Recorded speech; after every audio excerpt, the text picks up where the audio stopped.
سلام دوستان، خوش آمدین به کلیپ ما. من متین گیمر هستم. الان که اومدم به خاله بازی به همچین صحنه برخوردم که گفتم شاید برای خیلیتون سوال باشه که این چیه. این حالت اهرم مانند داره، شبیه اهرام ثلاثه مصر، و اینجا یه راز مخفی داره که الان میخوام امروز اون راز مخفی رو بهتون بگم.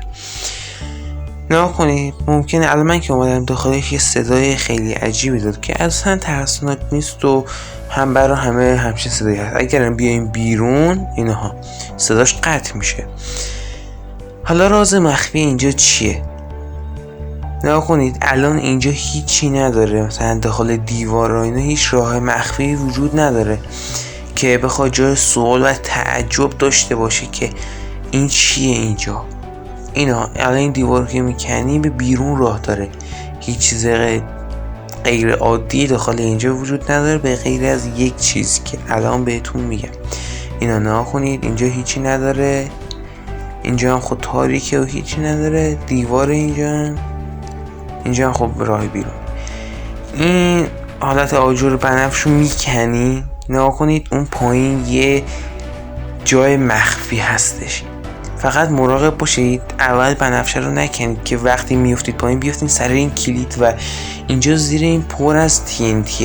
شاید برای به شما بگید که ممکنه خودش گذاشته باشه. آقا شما برید داخل همچین جایی پیدا کردین، برید ببینید هست یا نه، اون وقت به ساعت حرف من. داخل این صندوق ها میبینید خیلی چیزای با ارزشی داره. الان فعلا خیلی چیزای با ارزشی نسبتا نداره. اینا نگاه کنید، اینجا TNTه که ممکنه منفجر شه و هم شما رو بکشه و هر چیز با ارزشی که داره از بین ببر. حالا ما میایم یه دونه کلید و چند تا سنگ میاریم که بهتون نشون بدیم که منفجر میشه، کلا همه چیز داغون میشه. پس سعی کنید یه نردبون بذارید. اگه بی نهایت بازی میکنید که هیچی، اگر بی نهایت بازی نمیکنید سعی کنید حتما چند تا حالت چه بود اسمش، نردبون بذارید که بتونید راحت بیاد بالا و پاتون نرسه اون. این دوتا حالت خونه مانند که کنارش میبینی اینا هیچ چیز خاصی نیست، درپای ورودیه به خود اهرامه. نگاه کنید، من بهش میگم اهرام دیگه، حالا شما هر چی که دوست دارید اسمش بذارید. من خیلی هم به اسم خود ماینکرافت کار نمیکنه. اینا یه چیز خاصی نداره که بخواد جای شبهه و تعجب داشته باشه. اینها براتون میکنم، دیدین که هیچی نبود.